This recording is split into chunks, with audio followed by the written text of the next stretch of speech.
Hey guys, what's up here? This is Cool Titanium 68 and welcome back to a new YouTube video. Alright, iPhone 8 is coming up. They're going to announce it in September, we all know this. But there's one thing that has repeatedly been said everywhere. There is no Touch ID.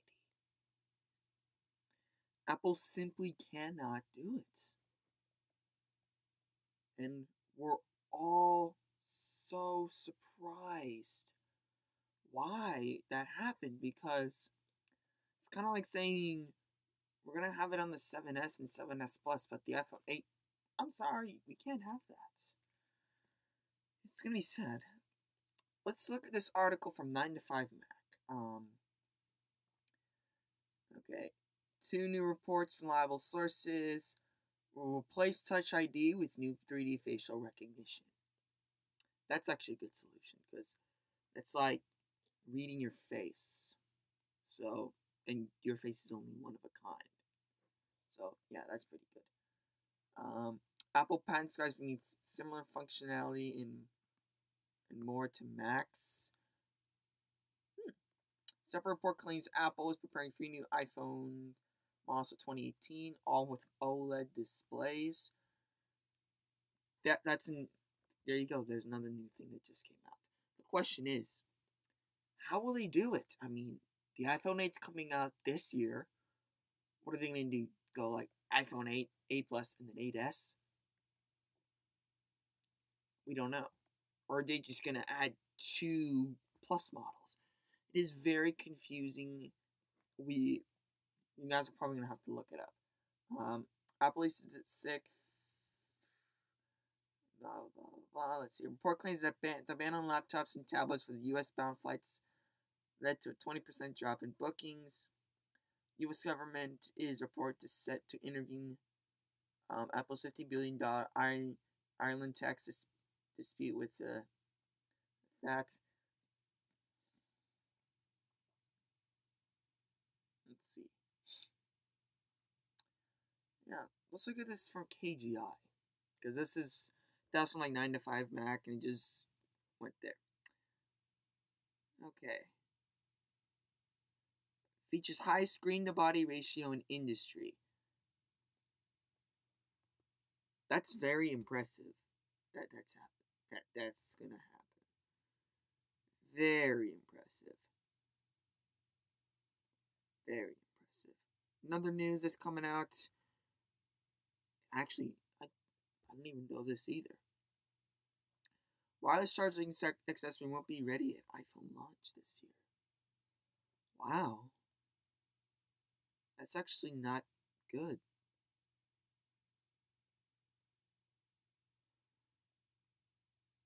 It's like saying, we're going to put wireless charging in there, but you can't have it immediately. I mean, everybody's been waiting for this. It's very sad that Gruber likens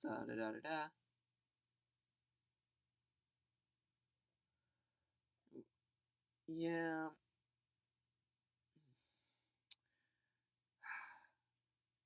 I'm just not reading news. Like, well, at one point it was rumored that the iPhone 8 could include some form of long-range wireless charging. More recent reports have had the iPhone 8 having to do something with the QI technology that Samsung has. That actually would have been cool if Apple did have that thing.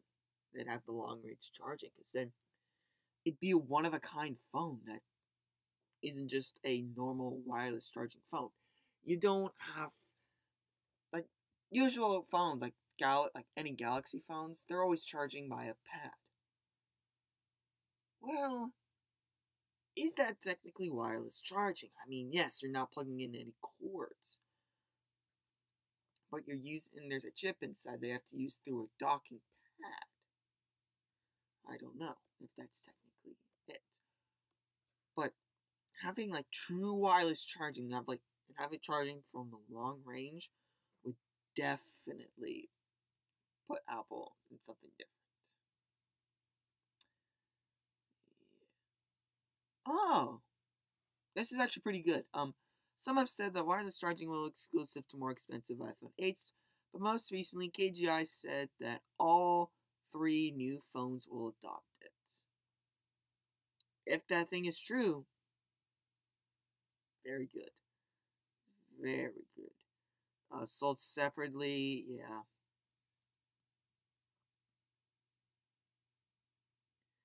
Yeah. Why do you think why that? Yeah, so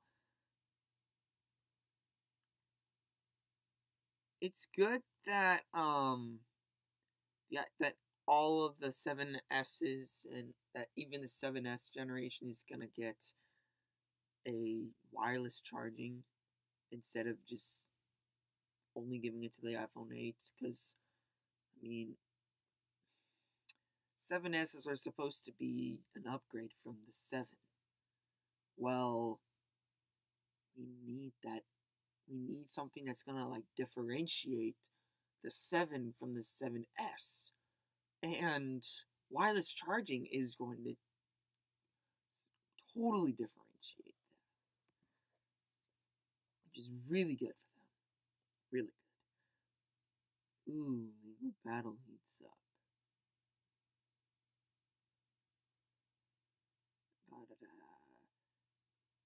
Apple Fuse.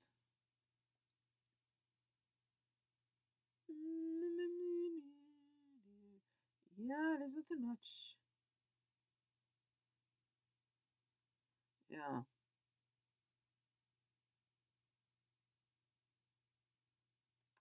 Oh man.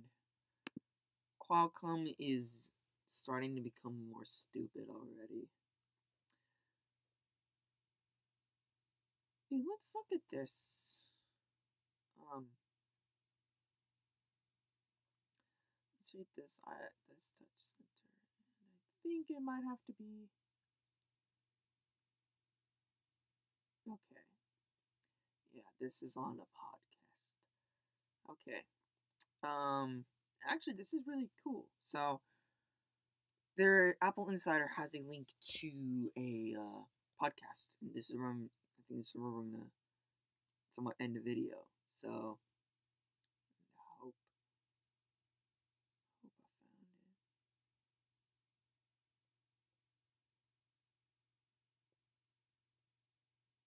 it. Oh crud! I just lost it. Oh, here we go. Okay, so Apple Insider actually has a thing from uh, yeah, Apple Insider has something. So before we end the video, I want to say this: there is there's a thing on here, and it's kind of like a podcast. You can listen onto the podcast app, of course. It's just Apple Podcasts.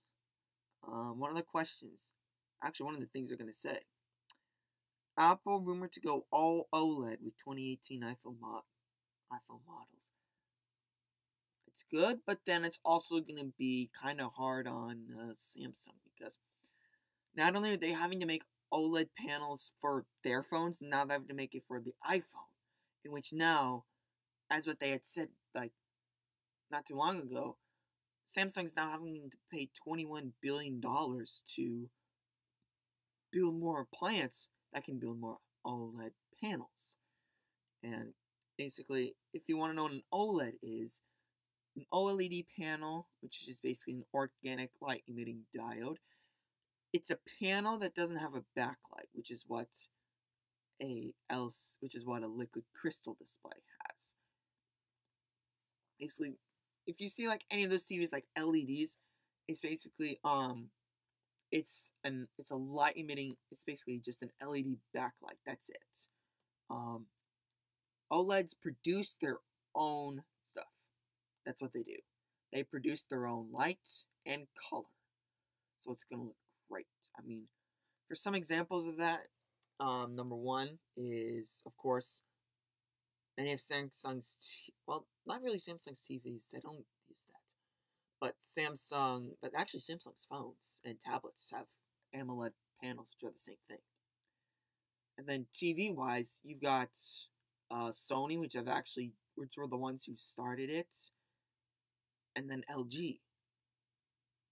We're surprised that Samsung hasn't done that because, well, it's Samsung. They're engineering new things with a quantum dot, which none of us know what it is, and we don't want to know what it is. So, hope to see you all later. Hope you guys liked the video, like and subscribe, and hope to see you all later.